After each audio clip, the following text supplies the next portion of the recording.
Welcome to all the participants, but we will just wait a couple of minutes just to let people enter the webinar.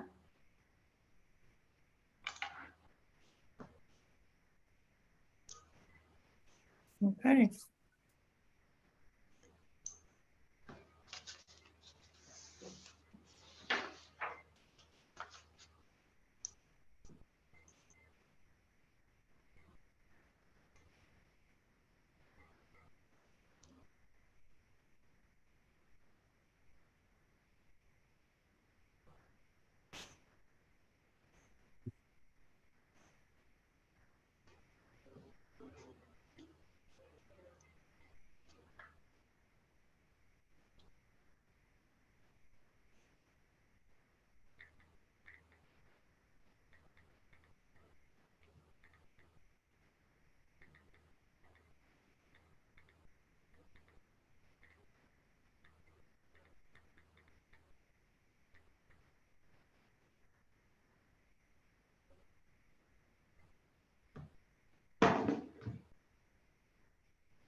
Welcome to those who have joined. So we are just waiting maybe one more minute.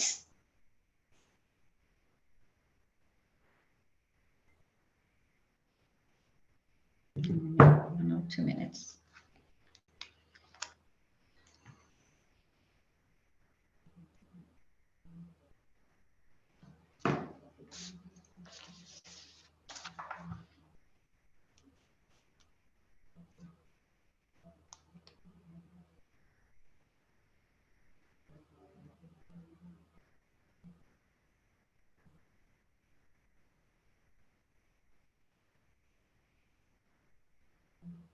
Okay.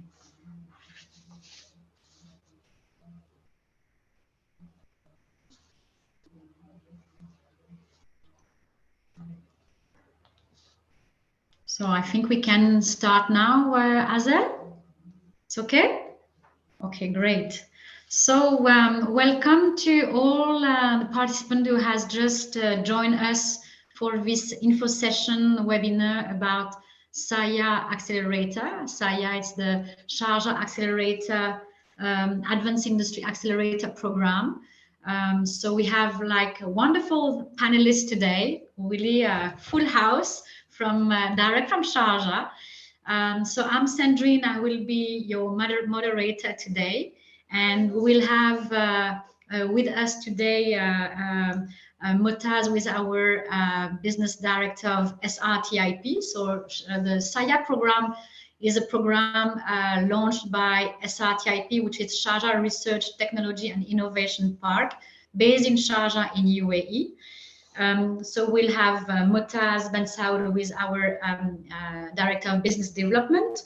We'll have also Raj with us, who is one of our tenants and CEO of Bikal from UK. So he has set up his business here in UAE, and SRTIP will share a little bit his experience with us. We also have Tarun Krishna, who is the Program Assistant Manager from Shera.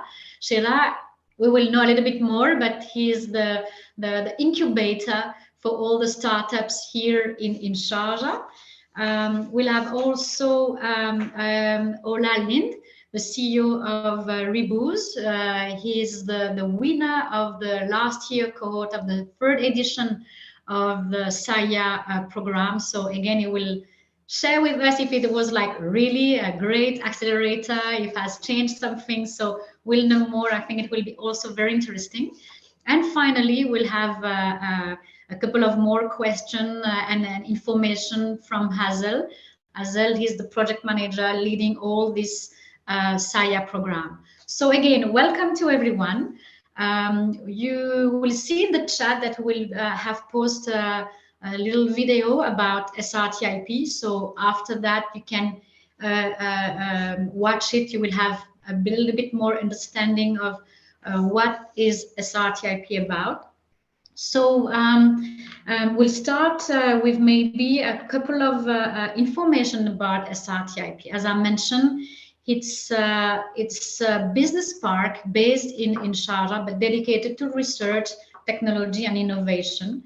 We are the mandate of UAE to attract here in UAE companies from all around the world with specific innovation and technology here in Sharjah mainly. So this fourth edition, we have started and opened the application nearly more than 1 month ago, on the 23rd of February. The closing date will be on the 23rd of May. And for those who I guess who are joining us today, you have already a little bit of information about this accelerator program. So we thought that it will be interesting to have this information session for all who have want to know more or have some question. I think that will be great. So it's an initiative of SRTIP, but it are totally in line with the UAE government initiatives about advanced industry. So I will start right now because we are short on time, and thanks again for joining us. Mutaz, are you with us? Yes, I am. How are you doing? Great. So thanks for joining this session, Mutaz. So you are the director of business development for SRTIP. So in charge really to welcome and develop the park here, which is quite a huge park, very well located. But I will let you maybe introduce in a couple of words SRTIP, and then I will have one or two questions about more doing business here in the region. Absolutely.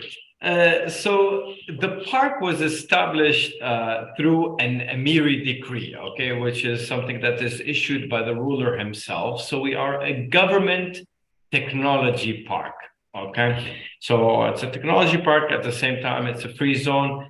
What are we mandated to do is to attract technologies, okay, into UAE and the MENA region, okay, and to help them grow. Okay, so we're focusing on different industries. You know, we're attracting based on, let's say, the initiatives that are done on a national scale. So the park has been around for about 5 years. Okay, very modern building with all kinds of facilitation. In fact, we have one of the largest maker spaces in the region where companies can utilize 3D printers, metals equipment, carpentry, textile, laser cutting and engraving, you know, to really prototype and produce what they need, you know, for those that are manufacturing or prototyping and these equipment, of course, are used by SMEs and MNCs as well as students, because next to us, we have 22 universities. It's the largest university city in the MENA region. So it attracts a lot of talents into this region, and a lot of companies are utilizing the talent from, let's say, these universities. So again, it's a very known park that's growing very fast in the region. What do we offer? 3 main things, okay, which is essentially funding for the companies that need it, or we support with getting the funding.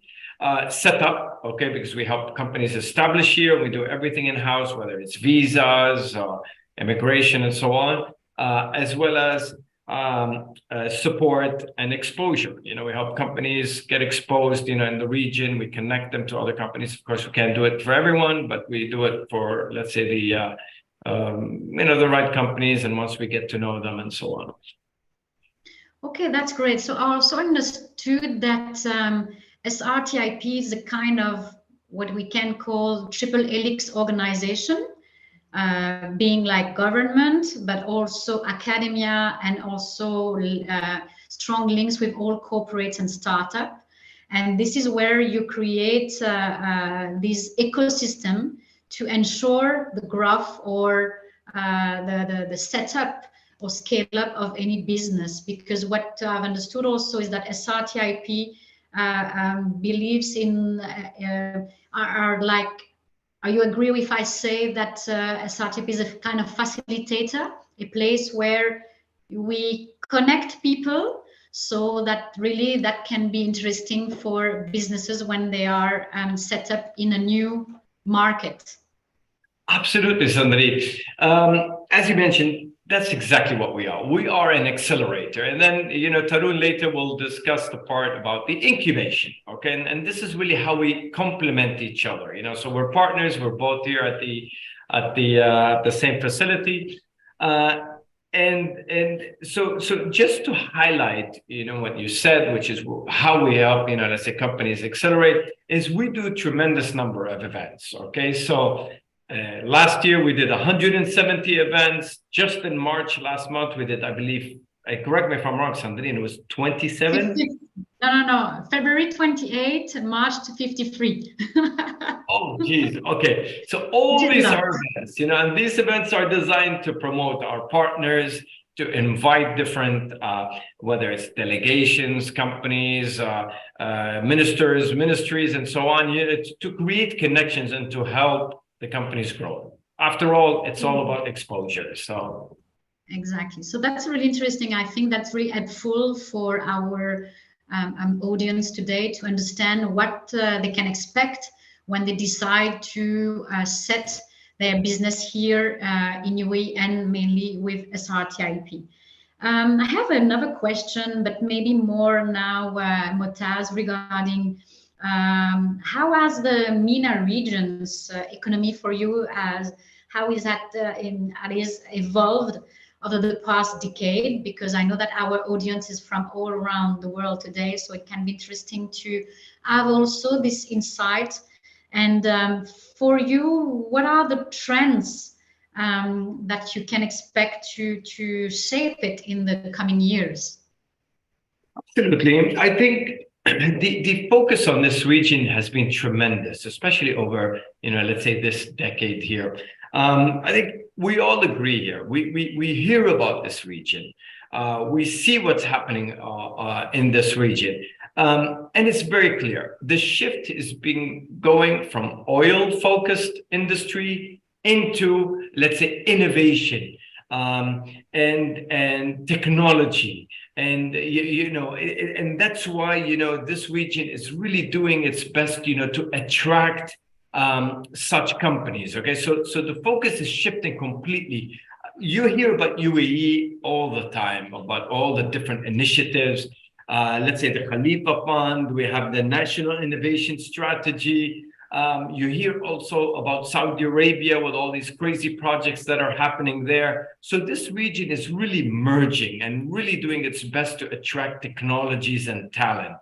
And that's really important, for the companies to consider, why they should be in this region. They want to be part of this growth. Okay, when the country itself is injecting money into businesses to help them grow and to do all kinds of initiatives to facilitate them to grow in the region, that is important. You want to be part of that. You want to, let's say, focus on this region. And we see on a regular basis companies establishing here and working with Europe, working with, let's say, Asia, working with Africa, and so on, because it's strategically located. The region provides many facilitations, whether it's, an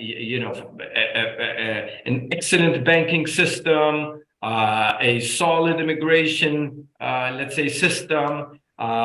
It's a neutral country that works with all countries, strategically located, and so on. So there's a lot of benefits in the region, and they geared everything towards encouraging companies to establish here. And I think that is really important. Is there for you like specific focus areas in technology that are really important for the region and for UAE? Absolutely. sustainability and anything related to that is really, really important for the region. I mean, we have global companies that are into electric vehicles, and anything with electric, you know, so really moving into this region, you know, it's really important for this region, and it wants to become a hub for such technologies. Then you also have the healthcare service is also a big focus here in the region. We have technology in general, you know, whether you're involved in different services, you provide different services, that also is a key focus, whether you're focusing on let's say cryptocurrency, NFTs, metaverses even. I know metaverse is not as big as it used to, but still there is interest here because we see a lot of groups that are focusing and establishing, let's say, metaverses and so on. They're really trying to make it a hub. So I would say it's technology, renewable energy, and e-commerce. These are the big topics that are under focus right now. And from your experience, what are some of the key challenges that businesses are facing when they want to enter the MENA region? And what would be your recommendation or your advice from your experience at the park? Absolutely. I mean, for all of us, I mean, whether we change jobs or move into a new country, you know, the challenges are always, you know, the culture and regulatory things. And of course, it's the same thing for a company. So when a company comes here, the first questions they have is, how do things work over there? And how's the culture there? I mean, is it accepting? Is it an easy place, let's say, to set up? I think most of us here know that when it comes to UAE, let's say specifically, and a lot of the GCC, especially the GCC countries, it's very easy to establish in these countries. Why? Because it's a big mix, especially UAE. It's a big mix of nationalities coming from all over the place. And that blend, you know, makes it very easy for different cultures to blend in with them. Okay, so you know, it's important, you know, to also take the right steps to help facilitate that. So when it comes to a business setting up to understand the regulatory framework, it's good to participate in something like Shira, which is the incubator, okay, where they will guide you through everything that is needed to understand the regulatory framework, how to do your finances, how to do your marketing, how to do this, and get a very good understanding of the region. So that aspect can be well covered by such a program. And then when it comes to cultural, my advice is maybe you have friends here. Maybe you can partner with somebody that's local here or another company that you could work with closely here that will help you to understand the culture and how things work here. Okay, so this way you can tackle both aspects together. So I don't want to say it's easy to shift completely to a new country and understand how things work, but it's relatively easy. At the same time, you need to take the right steps, you know, to help you go through this journey.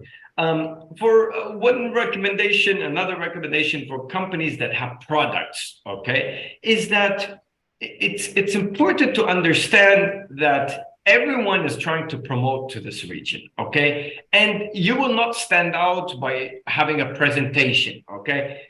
For you to succeed in this type of, or in this region, you need to be physically showing something, okay? So if you're manufacturing something, show it here, okay? Bring an example, do a pilot, do a test, showcase it to different countries. Because if you talk about presentations only, it's very difficult to do that. Everyone is trying to promote to this region. But when you have presence, and we're in a culture of everyone wants to touch and see. You see what I mean? They want to touch and see. So when we were promoting the first commercially produced solar car in the world, we had an example here. It was built and sent to us, and we were showing it right in front of us. So this is my advice, you know, for companies. Thank you, Mutaz. And I think it will be the perfect transition to understand directly from Raj.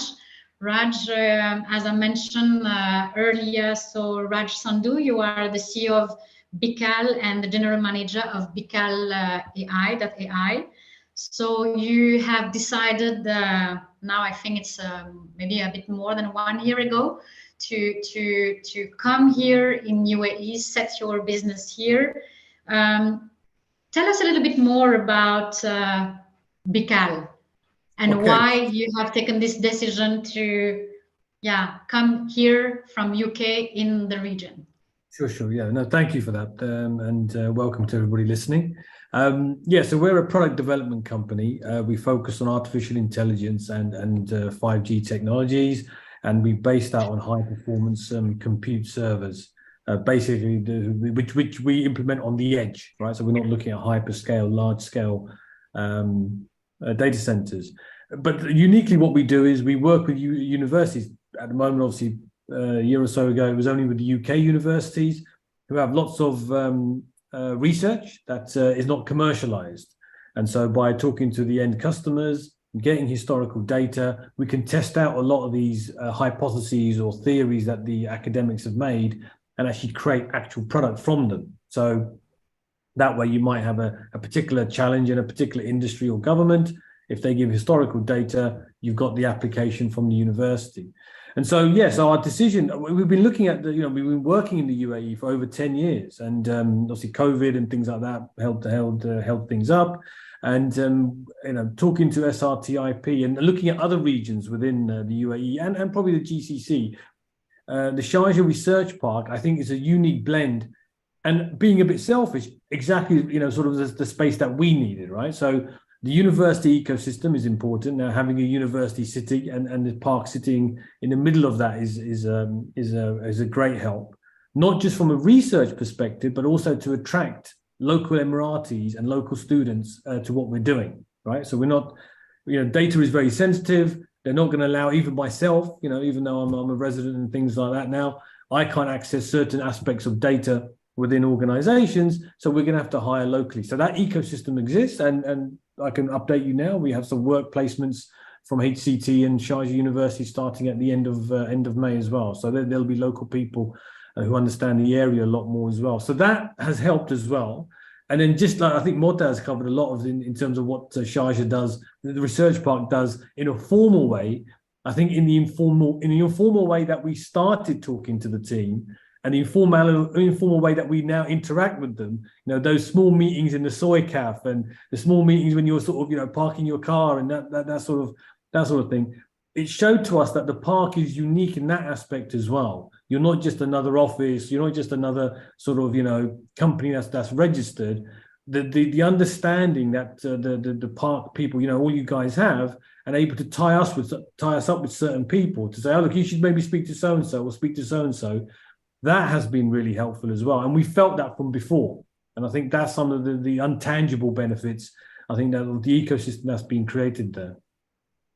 And what was the setup process here in SRTIP? Was it like complicated or easy process? What was like things that you think were working and finally work or not?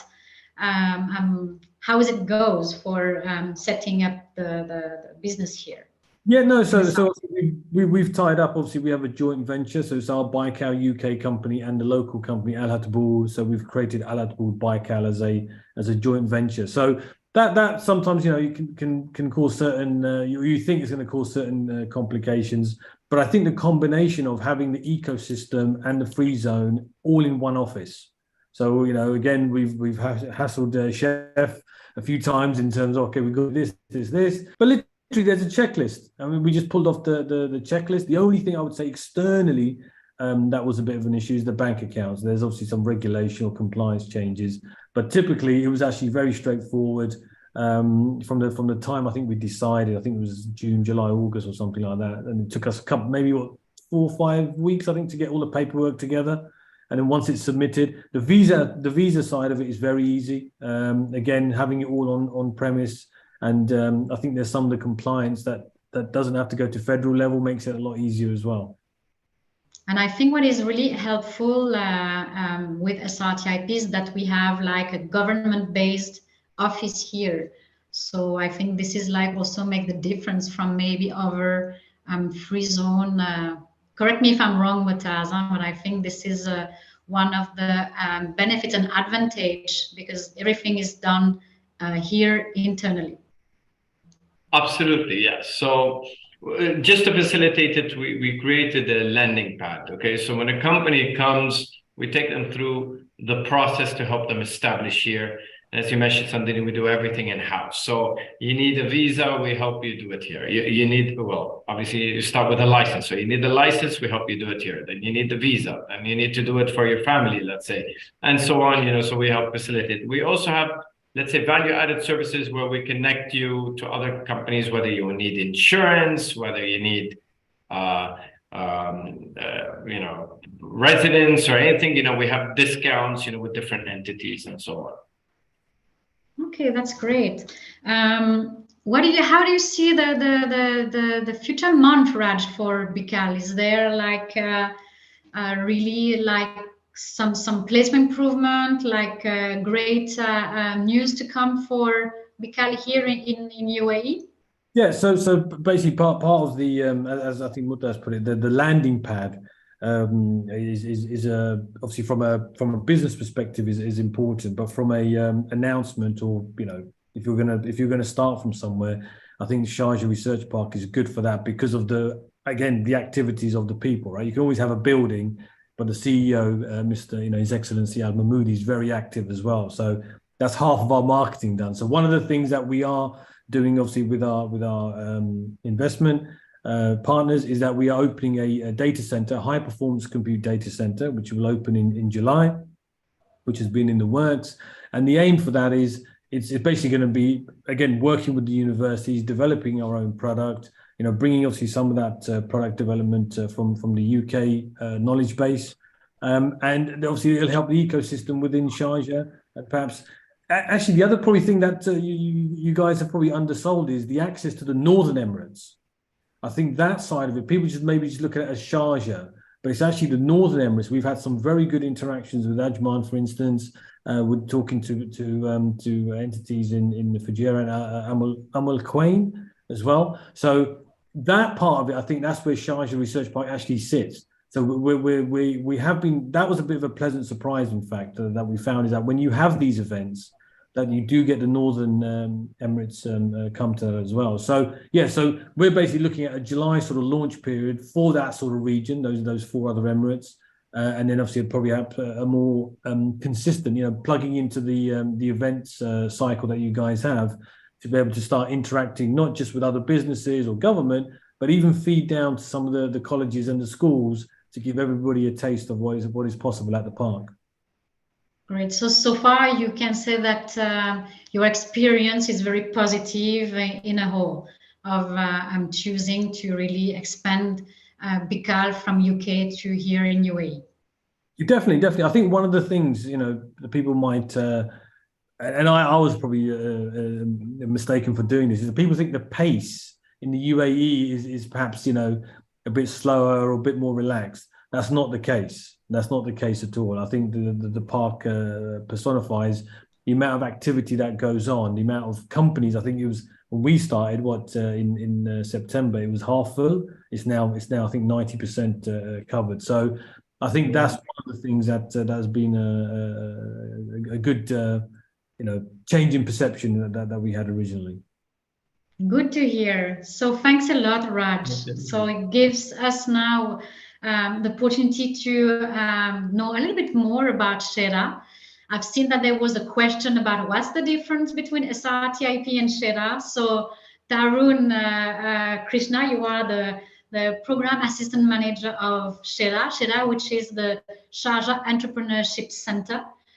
So it's really the incubator for all startups based here in Sharjah.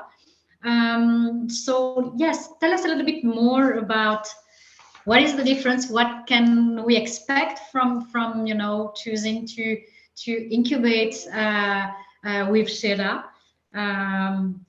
If you can introduce SAIA, that would be great. Absolutely. So first and foremost, a warm welcome to everyone joining us from around the world. it makes me happy to see everyone come together for this session. And a huge thank you to the SRTI team as well, our colleagues, for inviting us here and giving us the space to talk about Shura as well. So what we've done is we've created a very quick presentation giving you a complete overview of what we do at Shura. So I'm going to quickly share my screen and walk you through this. Please let me know when you can see my full screen. We can, perfect. Super. So first and foremost, let me just quickly close the chat. I wanted to take a moment to actually, take this quote to start or set the tone for this presentation itself. It's from His Highness Sheikh Dr. Sultan bin Muhammad Al Qasimi, who is the Supreme Council member and the ruler of Sharjah. And he says, culture leads us into the future and protects us from ignorance. It's a very, very powerful quote that I just wanted to, set the tone, because this is all that we as entities across Sharjah are working towards, and taking and showing Sharjah itself there. Our chairperson, Her Excellency Sheikh Abadur bin Sultan Al Qasimi, is leading the work that we do at Shura. So the first question is, before we even go to Shura, let me give you a glimpse of Sharjah. Welcome to Sharjah. This is your home for, or the test bed for innovation to grow and scale your startups and businesses. And we are very renowned for the culture, the education, the trade, and industrial manufacturing that we bring along. And it is a vibrant metropolis with the unique advantage of being positioned on a global scale as the launch pad for talent and ventures. So it is also the hotbed for exceptional talent. As Mumtaz just mentioned, there's around 30,000 students in the university city as well, that is right next door to the Sharjah Research Technology Innovation Park. Now, coming to Shura, what do we do at Shura? So we are a builder of talent, ventures, and the whole entrepreneurial ecosystem for Sharjah. So consider us as the ecosystem enablers in Sharjah, and we have three main goals that we focus on: putting Sharjah on the global map, and building a pipeline of future-ready talent, as well as building ventures across different priority sectors that Sharjah is known for.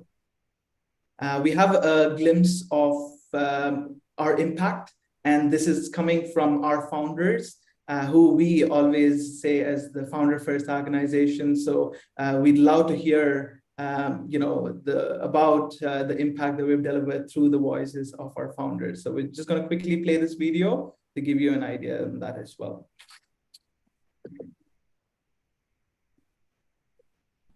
Impact is reducing at least 5% of the annual $3.9 billion of untouched food and beverage waste that are dumped into landfills post-flight in the aviation industry. Impact to me is seeing 80% of recyclables directed away from the landfill. Impact to us looks like teaching 60,000 students across 100 schools in the next 2 years. We have already 1/6 of the way there. Impact for us is helping families save hundreds of hours in grocery shopping so they can spend more quality time together, thousands of dirhams in their annual budget, and making grocery shopping more fun. Impact to me looks like consolidating efforts to drive women's economic inclusion in MENA from the current 20% to 30% by 2030, and that's a floor, not a ceiling. Impact to me is a cultural shift where we recognize the value of creativity through our educational system, where we start enabling our future generations to become creative leaders in our societies. Providing easy payment solutions for small business owners grow even faster. Impact to me means improving the learning outcomes and literacy rates of 160,000 students across the Arab world.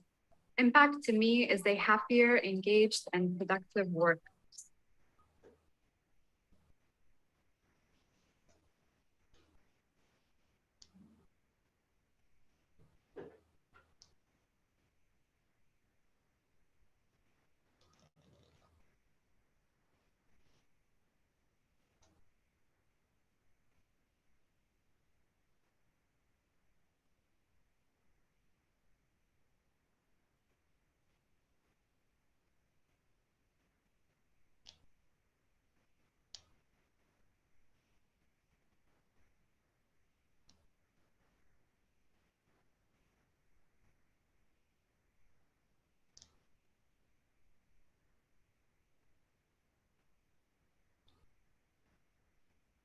Again, this is what we do at Shara at a very high level, and some of the numbers to show, the great work that our founders are doing in the Emirate of Sharjah and the UAE as well. Apart from that, a couple of key areas that I just wanted to quickly focus on. We work a lot with the youth. We have two hubs, one in the University of Sharjah and one in the American University of Sharjah as well, where we are upskilling the youth on, let it be, helping them build their startups, also getting them prepared for working with some of our startups as well. Again, so I as think I mentioned, it's, yeah. Sorry, go on, Tarun. Absolutely. Just to give you a very quick glimpse, founder first organization there as well. And just an example of some of our startups. We have Kima, who went through our programs, as Mumtaz as well mentioned, through some of our programs that helped them build and grow their startups in Sharjah. I'll cut it short in due respect of time as well here. But over to you, Sandrine, for any questions that you have for me. Yeah, I think what is interesting, why we wanted to be part of this webinar session today, it's because part of SAIA Accelerator program, Shara, for the past, the previous Accelerator, and it helped us a lot in the selection, jury, and the workshop. Because once we have done the selection of the cohort, final cohort for the SAIA Accelerator, we have a 10 weeks workshop program where there's quite a couple of workshops done by Shara. I'm really understanding the work environment in UAE and in mainly in Sharjah. And I think what is interesting is that depending on the profile of the startups of companies, so sometimes we have big companies who doesn't really need incubators, but then we have also startups who just want to scale up here. And it's interesting to have like the support of Shara to having this understanding of the market here in UAE. So I think thanks again, Tarun, for the support of Shara. I usually say same jacket, different pocket. we are the place, we are the facilitators, and then you make the magic happen too. So thanks for that. For your experience in all this ecosystem, and as you know, being an entrepreneurship hub with Shara, what are for you some common mistakes that companies make when they want to expand in new markets, and how can these be avoided from your experience?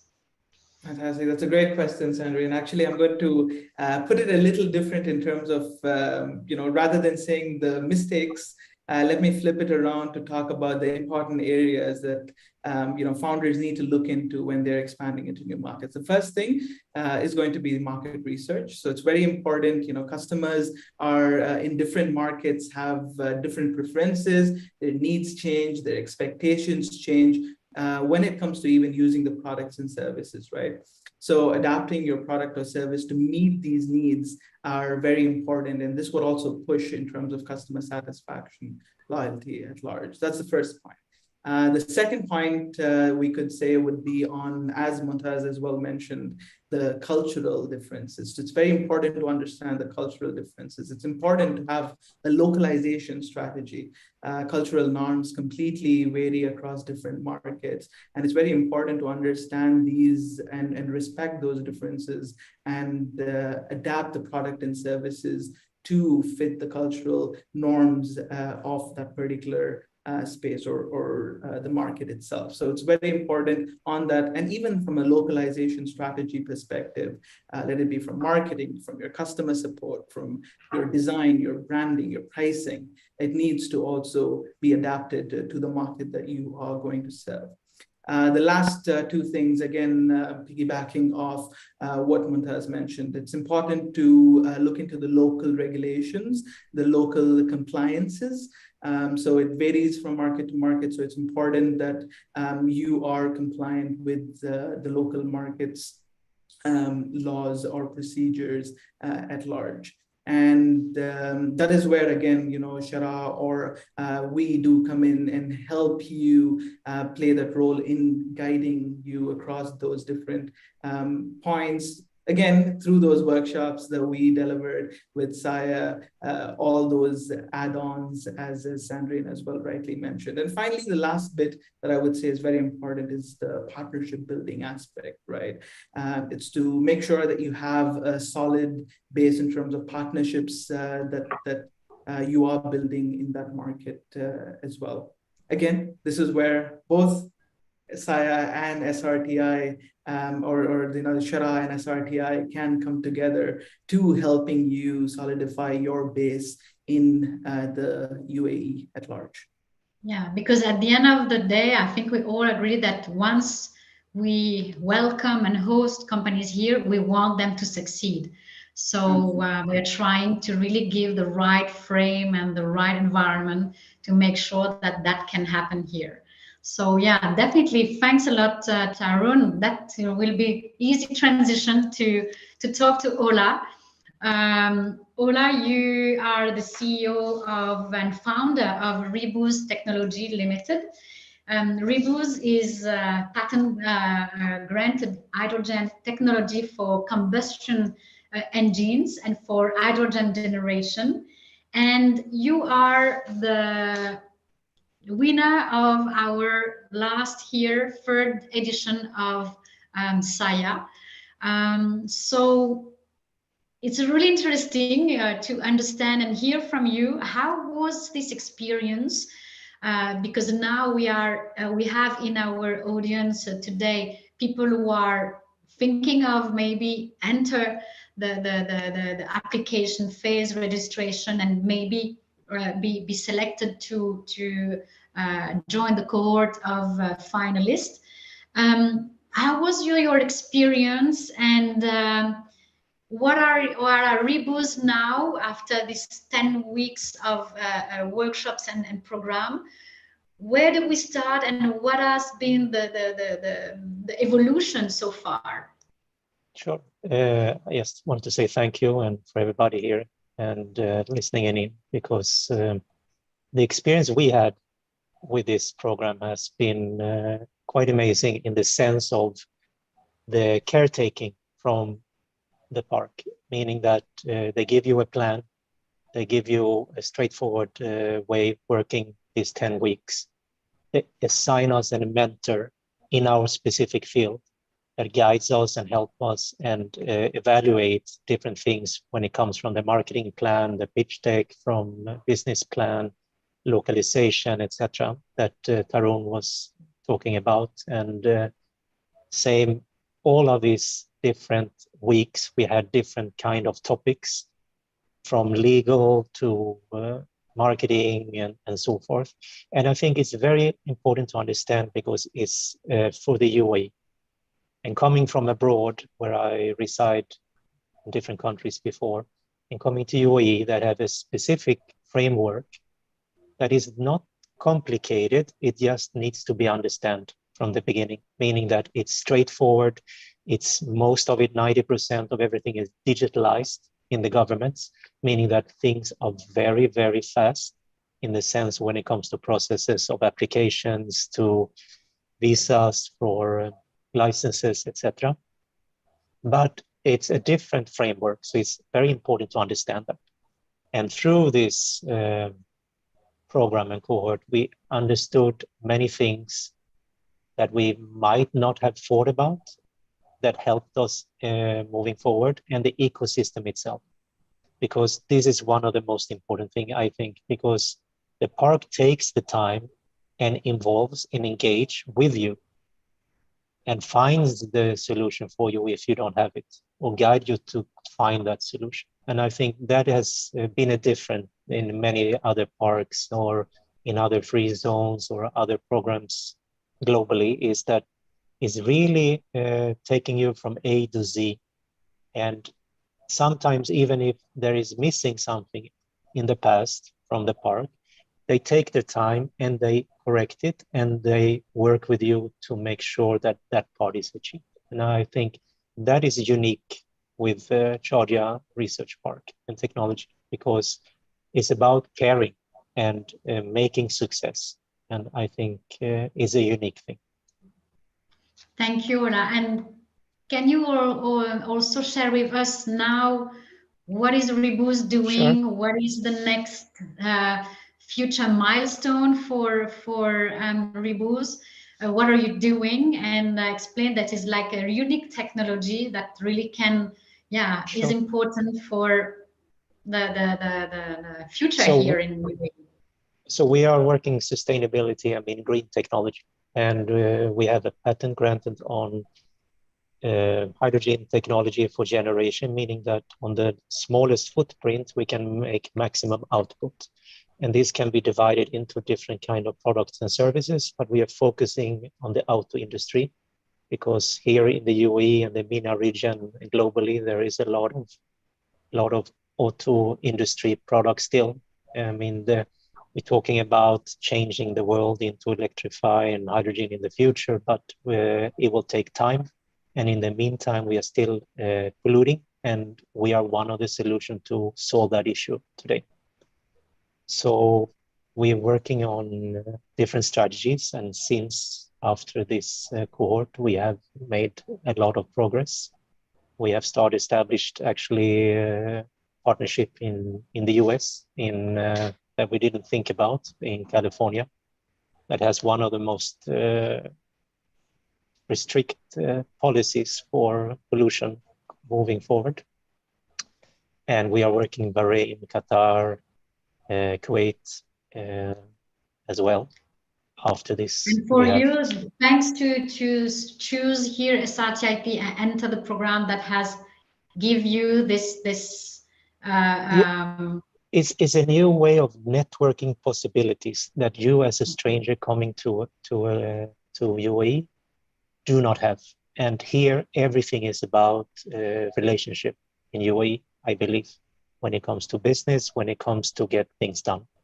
And this is a unique point that Sharjah Research Park has, because it really connects you. Like you said, you had these 57 events last month, and in February 28th, that means the involvement with the community and the business community with the startup, enterprise, and ecosystem. And you do not see that in other parks at that extent. Yeah, I think this is really the unicity of SAIA, create really this ecosystem around all the different focus areas of technology. So great to hear that. I actually want to say what Raj also say, that also not only in Sharjah is all of you, we are now operational in Abu Dhabi, Dubai, Sharjah, Ajman, and soon in Ras Al Khaimah. And the connectivity that we get from the exposure from the park obviously is giving us a lot of great exposure. And it gives us the access to the big oil companies that we are in talks to as well, that we did not have before. So we are very grateful, and it's a great experience to really understand UAE through this cohort, because it's a learning experience, but it's very detailed and it helps you all the way. Great. I'm really happy to hear that. And I hope that this will inspire some of our audience today. So thanks a lot, Ola. We'll now talk a little bit more finally about SAIA. So we wanted to have this info session really, let's say like a funnel where you understand a bit more UAE, the park, experience from a big company who set up here, then from our incubator, and then the winner of last year cohort, and all the benefits that we can expect from entering such a program. So now, Hazel, you are in charge and the project manager of all this SAIA program. So tell us more about this now 4th edition. How does it work to apply? What are the criteria of eligibility? What is new for this 4th edition? Wow, thank you everyone for joining and welcome. And I must say, all I just spoke about SAIA, I don't think there's much to add. His testament to what SAIA can do. Imagine this is over 1 year, Ola, and you've expanded to all these regions and these markets and clients and different. His startup is at a different phase. So I'll emphasize more, especially on the exposure. I think the more additional component to SAIA this year is the exposure for startups. And that differentiates us between other accelerator programs, that we really take on a one-on-one focus with each startup that goes through the program itself.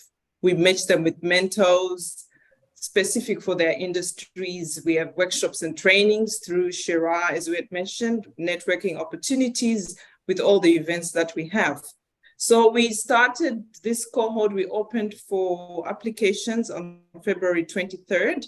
We'll be closing the applications on May 23rd, that's 3 months. And already we are at more than plus 2,100 applications from various countries all over the world, and with unique and novel innovations. And it's really interesting to go through some of the applications as you read through them. So to answer on what the criteria of the startups that we are calling to apply this year, we are focusing on 4 focus industries, but not entirely. All industries are open to apply, but this cohort's focus is mainly on sustainability, agri-tech, energy tech, your digitization, and then product design and architecture as well, which was there in the last cohort as well. And what we require the startups to have, they must be pre-seed to Series B stage. They must have a proven track record. They have to have an MVP and a solution tested in the market as well. They must be an innovative company that is solving a challenge within the world. They must have market potential. We look at businesses and products that have potential to be successful, and also have strong competitive business advantage. We also look at the team itself that makes up the startups, the founders themselves. Do they have a strong team? Are they capable to scale? Do they have a vision to grow globally as well? So those are some of the requirements that we require for applications for this cohort. And then I'll just go over quickly for the purposes of time. The process itself, you register by applying on the SAIA sign-in page. I'm sure we'll share the link on the chat, and as well we'll send information to everyone who has attended this webinar with regards to where you can apply. You register, interested applicants register on the SAIA 2023 landing page. You submit your application, which is a fairly easy application. We require information, brief information about your company, your startups, your team, if you've raised funds already, if you're willing to give up equity, if you are able to attend the acceleration within SRTIP itself. And also after that, after you have submitted your application, we go through a screening process of which we bring in investors, incubation hubs like Shira, we have corporates, your General Motors, our partners, and other ministries that are partnering with us. They are part of the screening process. So we screen applicants, After screening, shortlisted applicants will go through interviews by pitching to a jury and the team. And also the information that is required is basically your company, your startup information, your personal information as well, your pitch deck. I can't emphasize this enough. Your pitch deck that includes information about the project, the business, the potential impact, your target audience, and implementation plan. And also brief bios about the team, which highlights the team's qualifications, achievement, and relevant experience. And also any achievements that your startup has like awards or certifications or exhibitions that you've done, that gives a plus to your application as well. So it's important to know that specific requirements for the application process may vary, but interested applicants are advised to carefully review the guidelines and instructions on the landing page on how to apply and the application form itself to make sure that you've completely completed it and submitted it. And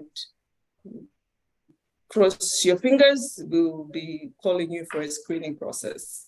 And Azel, once so the screening jury has done a selection, when will the Accelerator program will start? If you say that it will be closed in May, when the candidates can expect the program to start? Well, for this cohort, we've decided to spread it wide. So the call-out phase is from February 23rd to May 23rd. And then the screening and selection process will be during the month of June to July. And the acceleration program itself will go through from September to November and just before COP28. So we can have like the demo day, as we call in our... Oh, yes, yes. It culminates to a demo day in November, I think the week before COP28 in November. And I think something which is really important to highlight is that we really recommend to be present, to be there for this 10 weeks program. Or one person of your team at least, even if all the team can't be there. But if your project or your company is selected to enter the cohort, it's really highly recommend to really be part of this workshop personally or physically. So this is really interesting. Thanks a lot, Hazel, for all this information that everyone can also find on the landing page of the SAIA 2023. All information are there. I think this is like quite really complete. I've seen that there's a lot of questions already sent in the chat that of course our team will take time to answer and try to send the answer to everyone who has joined today. I don't know if there's a specific, maybe we can take 1 or 2 questions maximum if there's someone who wants to ask a question, because we will already be in our time. Or Azel, you prefer then taking question or put the mail of the SAIA in the chat. So if there's any questions, so we can continue to answer and give you the right information. I think maybe it will be easier because there's so many questions. It will be difficult. So I think what we will do is that we will do a document with all the questions and answers to send to all the people who has joined today. I don't know if notice there are questions already. Some of them were being answered. Maybe we can pose one or 2 questions and then we close. But most of them have been answered already on the chat. So if you see any question that you think might be relevant for the whole audience. Maybe Alina or Fatma, are there any questions that you feel need to be posed to the panel before we close? It looks like they are being responded to on the chat. So any other additional questions, you can send them to SAIA at srtip.ae. That's SAIA at srtip.ae. We'll also add it to the chat. You can send in all your questions and queries with regards to the Accelerator program itself or SRTIP, or if you have any Shera or Ribus or Bikal questions as well. We will redirect the question, of course, no problem. Yeah. But so we will close this info session now. A huge thanks for all the participants who has attended. I hope it has been a good one where you can have a better understanding of what is to do business here in UAE, in SRTIP, what is the SAIA program can brings to you. Of course, SAIA is one of the programs that SRTIP is also register or welcome any kind of business in technology and innovation. SAIA is just one program, as well as Shera. It's not necessary to go through SAIA to work with SRTIP or Shera, but SAIA is one of the main programs to really showcase all the benefits and all the possibilities that we can offer here to bring success to your business. So a huge thanks to all our panelists. Thank you, Raj. Thank you, Tarun. Thank you, Ola. Thank you, Motaz. Thank you, Hazel. And thank you to all the team who are behind the scene that we can't see. Thanks, Alina. Thanks, Fatima. And thanks all the SRTIP team for making this webinar work. So we continue the chat and we will keep you informed of all the information. Enjoy the day. Thanks a lot. And thank you. Thank you all. Thank you. Fantastic. Thank you, everyone. Thank you for joining. Have a wonderful day. Goodbye. Thank you.